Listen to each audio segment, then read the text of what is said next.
bismillaahi raxmaan raxiim asalaamu calaykum waraxmatullaahi wabarakaatu jimco wanaagsan meel kastood joogtaan kusoo dhawaada wararkii u dambeeyey caalamka oad ku maqli doontaan maraykanka oo qaaday tallaabo kale uu ku taageeraya israel nato iyo ruushka oo mar kale ku dhow khilaaf sababi kara dagaal hogaamiyaha jarmalka oo fashiliyey sir ay qaninayeen faransiiska ingiriiska warbixin ayaan idinkaga haynaa kanada oo ciidan u diraysa ukraine israel oo bilowday inay askar cusub qorato iyo xaalada jahwareerka ka haysata khaza warbixin ayaan iyadana idinkaga haynaa madaxweynaha colombiya oo dunida ugu baaqay inay go'doomiyaan netanyahu wasiirka arrimaha dibadda ee ruushka oo booqanaya turkiga waa maxay ujeedada socdaal xagee maraysaa xiisadii ku dhowey dagaalka ee u dhexaysa azerbaijan iyo armeniya barnaamijka ayaad ku maqli doontaan xaaladda dadka khaza oo kasii daraysa iyo dhacdooyinka lasoo werinayo oo ah kuwa naxdin leh iyo qodobo kale ayaad barnaamijkeenaad ku maqli doontaan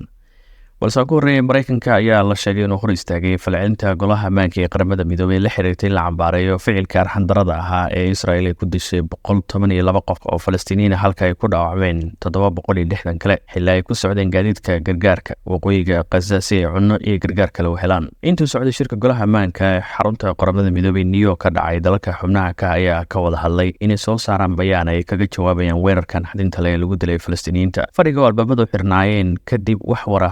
soo saareen sida laga soo xigto xogta ay heshay wakaalada wararkeena dulow qaraar qabyo ah oo ay ku jiraan hadallo dhaleecayn ah oo ka dhana israel ayaa ku guuldareystay inuu ogolaasho helo markii uu maraykanka hor istaagay wasiirka difaaca canada Bill Blair ayaa sheegay in Canada ay u furan tahay inay u dirto tiro xadidan oo ciidan ah si ay u tababaraan ciidamada Ukraine gudaha dhulka Ukraine waase haddii howlgalka uu ka dhacay meel ka fog jiidda hore ee dagaalka si cad oo aan dagaal ahayn sida waxaa qortay Toronto Star ma doonan in aan geyno ciidankeena meel u dhow furimaha dagaalka taasoo abuuri karta fikradda in aan qaadanayno qayb kasta oo ka mid ah doorka dagaalka ayuu Blair u sheegay Toronto Star wuxuu intaa ku daray wasiirka difaaca ee Canada in hadda ciidamo ay ka joogaan Ukraine balse ay yihiin kuwa ku kooban ilaalada xarumaha iyo shaqaalaha diblomaasiyadda ee Canada Al Jazeera waxay ganaysaa wargeyska Israel ee Utah ayaa ku warantay ciidanka Israel inay ku jiraan xaalad argagax leh waxayna dalbanayaan in si degdeg ah loo qoro 7500 oo saraakiil iyo askar isugu jira si ay u xoojiyaan ciidanka hadalkan ayaa kusoo aadaya maalin ka hor markii uu sheegay wasiirka difaaca Israel inuusan soo marin dagaalka ay ku jiraan mid la mid ah 75 sano ee u dambeysay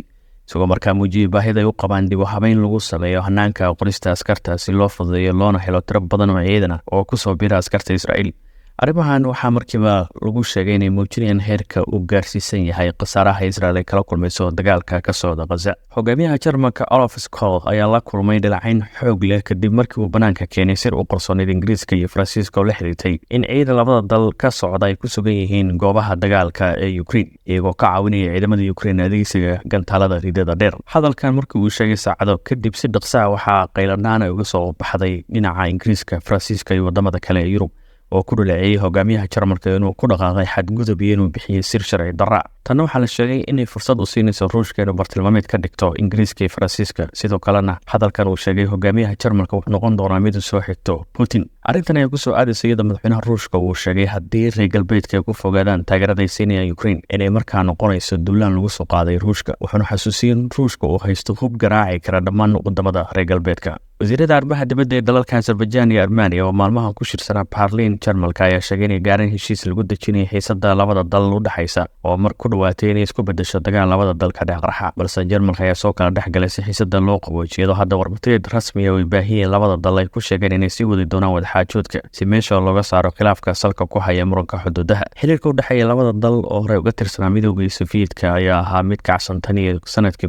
1991 markaasoo ciidamada Armenia ay qabsadeen Nagorno-Karabakh gobolka la yiraahdo oo ah dhul caalami oo loo aqoonsan yahay qayb ka mid ah Azerbaijan iyo 7 gobol oo ku xiga muranka dhulkan waxa ahaa mid mar walba taagan marka labada dal la soo hadal qaado madaxweynaha Colombia Gustavo Petro ayaa ku eedeeyay Israel inay xasuuq ka geysanayso marinka Gaza isagoo caalamka ugu baaqay inay joojiyaan xadgudubyada wada Netanyahu Petro waxa uu yiri Netanyahu wuxuu dilay in ka badan 100 Falastiini oo cunto doon ahaa tani waa wax loo yaqaan xasuuq waxayna xasuusinaysaa Holocaust goobtii uu Hitler ku dili jiray dadka Pedro wuxuu intaa ku daray caalamku waa inay soo afjaraan xadgudubyada Netanyahu isagoo ku dhawaaqay in dalkiisu joojinayo dhammaan hubkay ka soo iibsan jireen Israel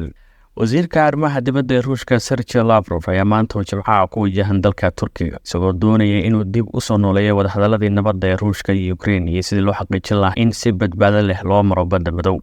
Lavrov ayaa ka qayb galaya shirka sanadlaha ee madasha diblomaasiyadda oo ka dhacaya magaalada Antalya oo ku taala badda Mediterranean ee dalka Turkiga halkaas oo kula kulmi doona madaxweynaha Turkiga Recep Tayyip Erdogan iyo wasiirka arrimaha dibadda Hakem Fidan. Dagaalka Ruushka iyo Ukraine ayaa noqon doona qodob muhiim ah oo laga wada hadlo madasha socon doonta Jimcaha ilaa iyo Axadda.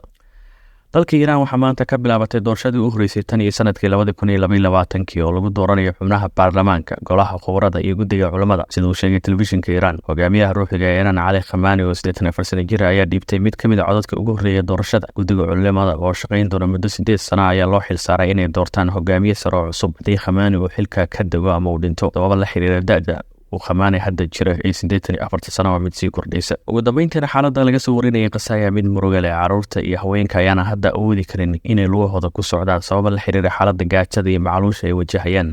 Xaaladda ugu daran waxay ka jirtaa waqooyiga Gaza oo loo go'doomiyay si ka adag marka laga hadlayo marinka Gaza intiisa kale. Arag sawirkan waa cunug Falastiini ah oo jiifa isbitaalka Abu Yusuf Al-Najjar oo ku yaala Rafah, koonfurta Gaza, isagoo la ildaran gaajo iyo nafaqa darro ay uga wacan tahay go'doominta iyo duulaanka Israa'iil sida ay soo bandhigtay Al Jazeera. Sawirkan iyo tireed cadooyin oo lasoo bandhigayba waa kuwa naxdin leh, waxaana loo arkaa xaalad aan horey adduunka uga dhicin qarnigii u dambeeyey. Duqeymaha iyo go'doominta ayaana sii socda gudaha Gaza, iyadoo hadda dadka ku dhintay Gaza ay gaareen 30,035 qof, halka ay ku dhaawacmeen 70,457 tan iyo 7 bisha Oktoobar siday gurdu shaacisay wasaaradda caafimaadka ee Gaza. barnaamijkeena wararka u dambeeya caalamkan wanaga intaas. warbixino iyo warar kale ayaan saacadaha ina soo aadan baahin doonaa. Si aad mar walba ula socotid kusoo biir boggan oo la wadaag saaxiibada.